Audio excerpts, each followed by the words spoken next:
In this video, we will study about coordination in plants. Coordination in plants. As we all know that there is no nervous system in the plant. जैसा कि हमें सभी को पता है कि plant में किसी भी टाइप का कोई स्पेसिफिक नर्वस सिस्टम इधर ब्रेन स्पाइनल कोड प्रेजेंट नहीं है। तो प्लांट किस तरीके से अपने मैकेनिज्म्स को या किसी भी स्पेसिफिक स्टिमुलस को रिस्पॉन्ड करते हैं, तो आज हम उसमें डिस्कस करेंगे कि किस तरीके से प्लांट डिफरेंट मूवमेंट्स में इन्वॉल्व होते हैं। स्पेसिफिकली जब हम प्लांट में कंट्रोल कोऑर्डिनेशन की बात करते हैं तो वहां पर जो बेसिक कोऑर्डिनेशन है वो डिफरेंट केमिकल्स की हेल्प से होता है, जिन्हें हम स्पेसिफिक टाइप के फाइटो हार्मोन्स का नाम देते हैं।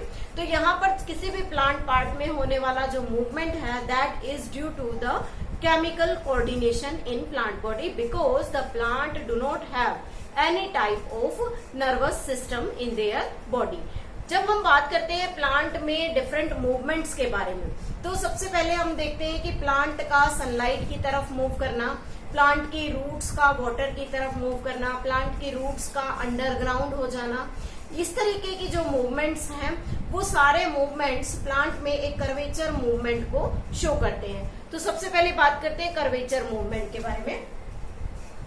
कर्वेचर मूवमेंट,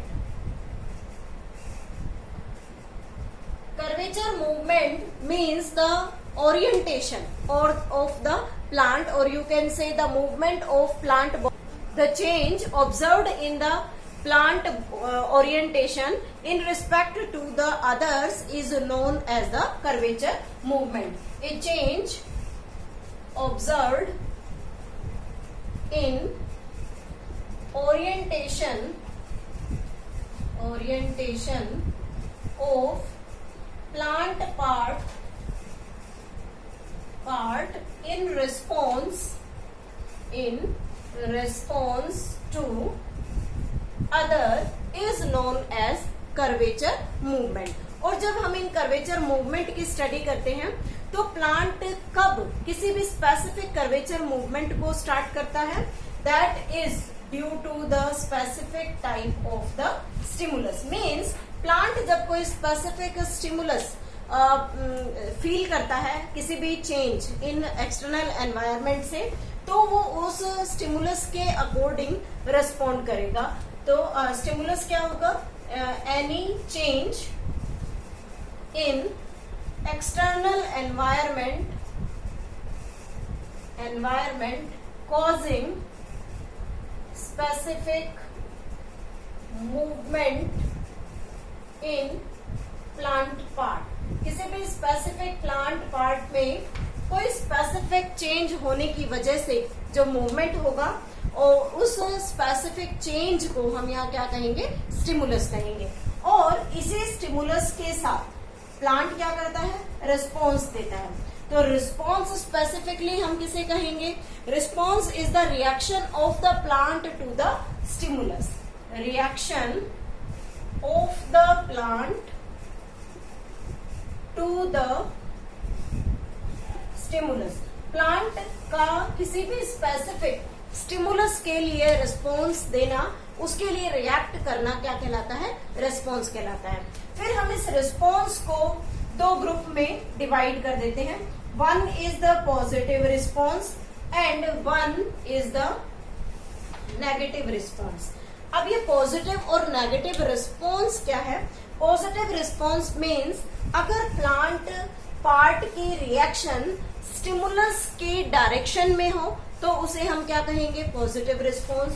और if it is away from the direction of the stimulus then it is said to be the negative response. तो next first is the response towards stimulus. अगर stimulus की तरफ है तो उसे हम क्या कहेंगे? Positive response. And if it is negative then response away from stimulus, then it is known as the negative response.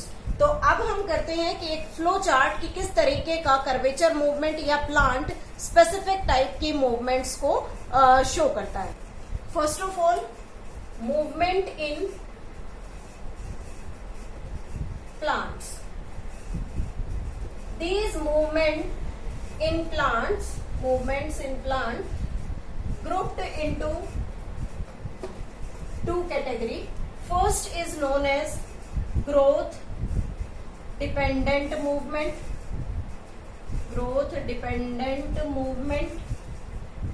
and second is known as growth independent movement.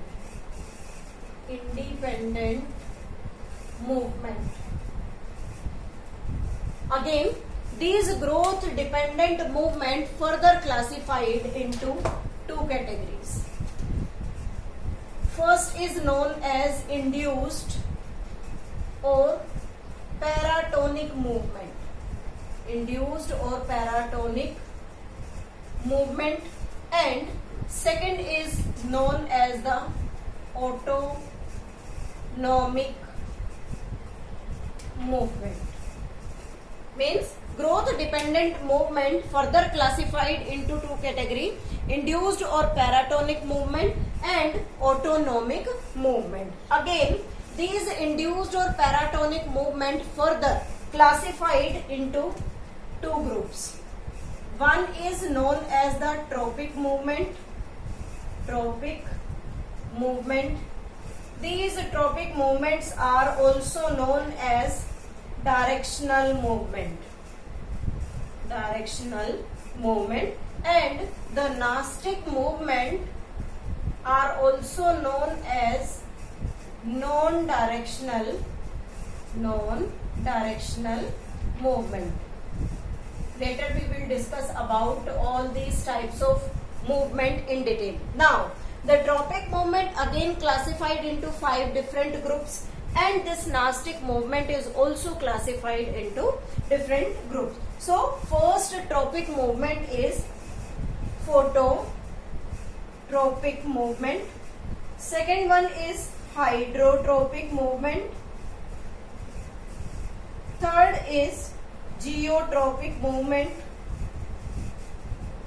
Fourth, chemotropic movement.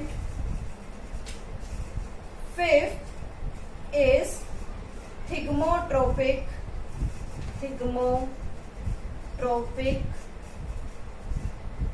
movement.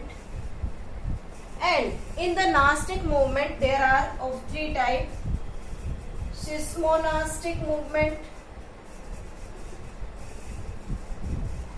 thermonastic movement,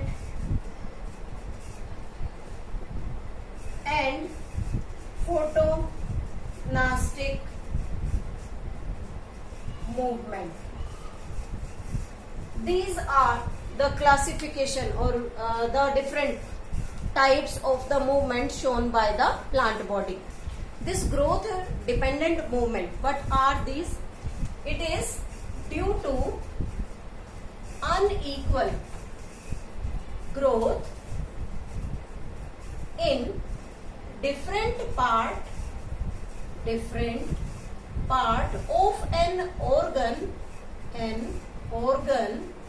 of a plant is known as the growth dependent movement. Means they are caused due to unequal growth in different parts of an organ of a plant due to stimulus. किसी भी specific stimulus से अगर उसमें unequal growth हमें किसी भी different plant part में देखने के लिए मिल रही है तो उसे हम यहाँ क्या कहेंगे? This is known as the growth dependent movement. Next one is, जब हम इस ग्रोथ डिपेंडेंट मूवमेंट को स्टडी करते हैं then it is of 2 types. One is the induced paratonic movement और autonomic movement. So what are these? Induced paratonic movement caused due to an external stimulus. अगर किसी भी प्लांट पर specific कोई stimulus apply की जाए और उस स्टिमुलस के लिए प्लांट अपना मूवमेंट, उस स्टिमुलस के रिस्पॉन्स में प्लांट अगर एक रिएक्शन शो करे in the form of response और the movement, it is known as induced or the paratonic movement. But in autonomic movement, they shown by specific apical region of the plant and tendril. Means plant में generally हमने observe किया है कि plant की tip का grow करना plus उसका जो टेंड्रिल होता है that is spring like structure, उस स्प्रिंग लाइक स्ट्रक्चर का मूवमेंट जो होता है that is not due to any type of specific stimulus means external stimulus. तो प्लांट के अंदर ही एक स्पेसिफिक मैकेनिज्म बिल्डअप है जो क्या शो करता है, ऑटोनॉमिक मूवमेंट को शो करता है। And this autonomic movement helps in providing support, और ये प्लांट को स्पेसिफिक सपोर्ट और स्ट्रेंथ प्रोवाइड करता है। So this is all about the specific movements in the plant. In the next video we will study about in detail that is the tropic movement in the plant body.